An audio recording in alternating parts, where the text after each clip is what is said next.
Okay, so I've interviewed students and parents, and they provided their testimonials about how the program has worked for them. So what we'd like to know is, what have you witnessed as the director of the program in terms of the impact on students and parents? Well, I've seen the program grow tremendously, and I was impressed with your presentation when I first came, when I first accepted this position. There were about 18 students, and I kind of observed for a few months how that some students were serious about it, some were not, that they were not held to the accountability level with attendance and, communicating with the parents. And I just kind of observed for a few months, how could I, make this program go from, I won't say 0 to 100, but at least better than what it was.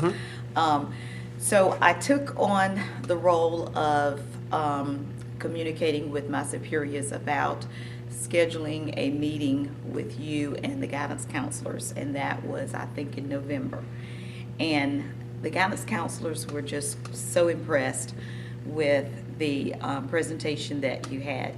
And I always felt like if I could get them here to hear what you do or see what we do, it would be a win-win situation. But the roadblock was they're not here, they don't see, we can't get them to come. Monica Walker, who was our executive director, our former executive director, who basically started this program, she made several attempts to get those guidance counselors here, but it didn't happen. So once they came to the guidance counselors meeting in November, and we got that, what we call airtime, it was a win-win situation after that. Now, not all guidance counselors have embraced my emails and requests, but the program now has about 60 students in it, and the students are held to a greater accountability with their attendance, and also I'm making sure that I converse with you all about their assignments, and then now the boot camp is getting ready to take off, and got a waiting list with that. The history, so oftentimes in school districts, the pushback is programs like this, students won't take advantage of them. Parents are not necessarily pushing their students to go to college. What has been your experience in terms of parent involvement and student participation once they find out about the program and the opportunities? They're like, this is the greatest thing since sliced bread. I have a passion for what I do because they didn't have anything like this when my kids went to college. When my son went off to state, we basically told him, you got 4 years to get a BS degree. That's on us. If it goes to year number 5, it's on you, and you'll graduate and you'll be trapped with all these student loans. And the kids knew that my husband and I meant that. I wish that we had something like this then. A lot of times the middle class working folks, they don't get need-based scholarships like what we didn't, and you got to get the money the best way you can. And then with sharing with students, what's the best fit college for them, that really was a great tool, for these students. But I think the parents that realize that they're going to have to fund their own kids' college, this right here is just like a gravy train. And if they just do what they're told in this class, and I think a lot of the students saw that on this college tour, that didn't Mr. Wynn tell you that? Because I said that several times on the trip. So when the rubber really meets the road, they really appreciate this, and the parents will. So I get emails from parents, I think it's great. I got another child that's going to be a junior a few years. Make sure that you save a space for them. So what about the communication from schools who now have students with thousands of dollars in scholarships and been admitted into great colleges and universities? What type of communication do you get from them? Now, were these as a result of first generation? Yes. Oh my God, I don't have 3 or 4 hours to tell you about that. It's like, how did I miss this? They tend to want to take the credit for it, if they could. Right. But we're making sure that the article says this was through the first generation program. All the hard work that Michael and Nina Wynn did, and all the recruiting that I did, all of the preparing. But I think, as they say, hindsight is 20/20. I mean, I heard one of the students say that he's getting all this recognition at his school now because before he was a nobody. Right. So what would you say to a school district, someone who was making a decision as to whether or not this partnership would be valuable for their students? Because that's what really we have. We provide content and instruction, but Guilford County Schools does all the recruiting of students, manages the program, and devotes a lot of resources toward this program. What would you say to a school district that would raise the question, why do these students even need this level of service? Well, there is not adequate time for guidance counselors to spend, 9 to 1 Saturday a month with the number of students that are at these schools. But if you have students that are serious about going to college, but they just need a little guidance, and then some of them, it's their first generation. Their parents didn't go to college, their grandparents didn't. They may have smart students that are potentially great candidates for a good college, a good future, but they just don't know what to do. And if they come to this program, it's laid out, the assignments, and I say this all the time, the assignments in this program are only geared toward college prep. It's not about, read this book and do a 10-page essay on, something that's not even relevant to college. And I think sometimes people are afraid of that because they think when you hear assignments, oh Lord, I'm going to have to, but it's all about them, their profile, their application, their resume,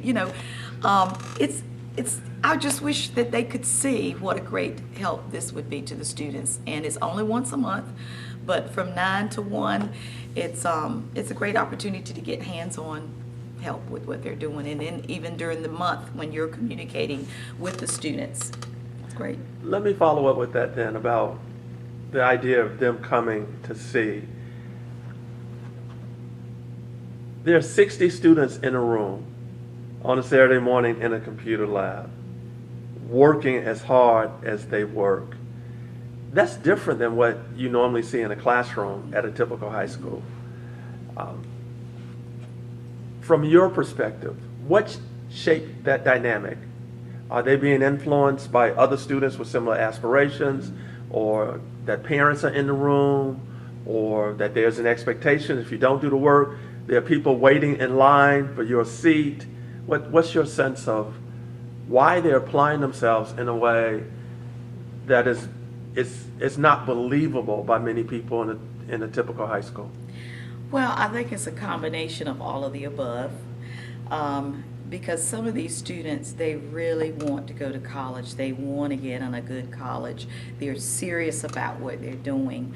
And then when they see other students that have gone through the program, word is out now. Initially, we were having problems getting the word out, but now word is getting out at churches, at schools, and especially this year with us doing the year-end achievement banquet. Oh yeah, that's when we're going to really let them see this program works. The proof is in the pudding. Yes. So I'm excited about that. The juniors will only be able to bring one parent as a junior next year. They'll bring 2. But I want the juniors to be there to see this is what they can expect next year, because students inspire other students. Mm-hmm. So as the director of the program for Guilford County Schools, how has your vision of the potential and the outreach and the size of the program changed from the beginning at all? Well, when I first came on board, like I said before, I make a judgment. I like to observe, and I'm quiet.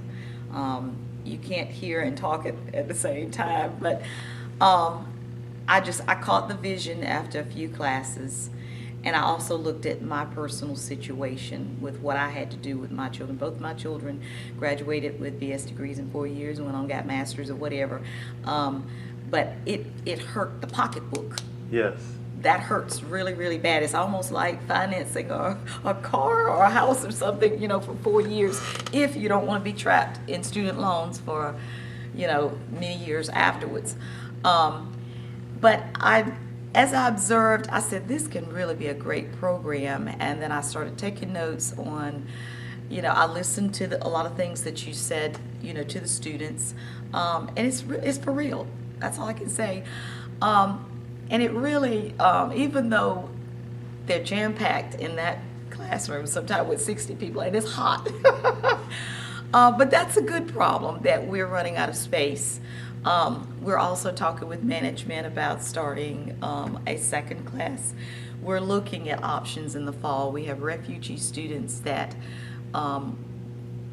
those officers of those programs are wanting us to give special attention to those students. And some of them, I looked at their applications, about 5 of them this week, and some of them are very smart students. But coming to the country and not having, some of the parents don't speak English well, there's a barrier there that is preventing them from being all that they can be. It's great. It's like it's an open opportunity to excel. So what would you say to a high school counselor who has had the flyer sitting on his desk or her desk, and they have not been distributing the flyers to students so that the students are even in a position to make a decision? They're shooting themselves in the foot. And even though they go through this program and it's first generation FGCSA that's doing it, it still makes your school look good. And especially when you had a hand in recruiting some good candidates, because we don't want the guidance counselors to send us students that have poor attendance, that are been expelled or suspended or not even interested in going to college. Those are not good candidates. Don't waste our time or yours. But when they do the screening and they see students, especially, we give priority to first generation and African American males. It's open to any Guilford County School students. But the main point that I drive to these guidance counselors, and I talk to them, on a regular basis, send us students that are serious about going to college, that really want to go to college, not some that the parents are just sending them here, they're failing at school, they're sleeping in school, they're coming to the class to sleep. That's not the kind of students we're looking for. But if we get that support, if they look at what this program does, it's a win-win situation for them and us. Yes.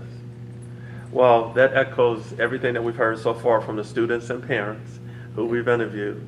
The parents have loved the opportunity to be here with their students. Some of the students did say initially they were not excited about giving up a Saturday morning, but after the first couple of sessions, they became vested in their own outcomes. And for some of the students, this has been a 2-year journey for them. So that is remarkable. So is there any final word of advice you would give to someone who was considering whether or not, as you have done, to sacrifice their own Saturday morning once a month to work with these students and families for the entire school year? Well, at the end, it's the fruit of your labor. It is a sacrifice.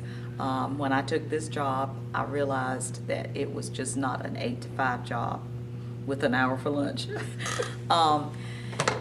But in the end, when you look at the results, and I have to say, and I didn't say this before, I had to be convinced that this program was going to work when I first came here. I used to sit over in the right corner, and I sat there as if I was just the administrator taking attendance or whatever. But when I listened to what was being presented, I analyzed it and I said, this really will work if they do what they're told. It will work. Well, this year we have great outcomes. Yes. Several students with full scholarship opportunities. Yes. Perhaps the first Northeastern University torch scholar in the district, in the history of the district. And it's all come through your program. So we appreciate the partnership that we have with Guilford County Schools, in that we have the facility and the opportunity to engage And after that, it's the students who are doing the work. In closing, I would like to say, yes, it is a tremendous amount of work on me, but when I take a position, I go at it in the method of, or the form of, how can I make this more than just an ordinary job or ordinary program? But I like the partnering that you mentioned. I do what I can do to make it work. You guys are doing what you can do to make it work. And it's just great outcomes, you know, with the program. I do wish we had more personnel to help, because it does require, I come in early, I stay late, you know, sometimes I'm here on the weekends, but at the end of the day, it's all about our students, and it's great rewards in the end. Well, and the reality is we're only limited by the space and support personnel. That if you had more people to support what you're doing, and if we had a larger facility, we could serve 100 Absolutely. or 200 students. Absolutely. And the fact that students would bring their laptop computers and Yes. crowd in, Yes. we know that the students want the information. Yep, absolutely. So Thank let you me very thank much. you both for all of your hard work and your knowledge of college preparation, and it's been a great experience. Thank you. Thank you.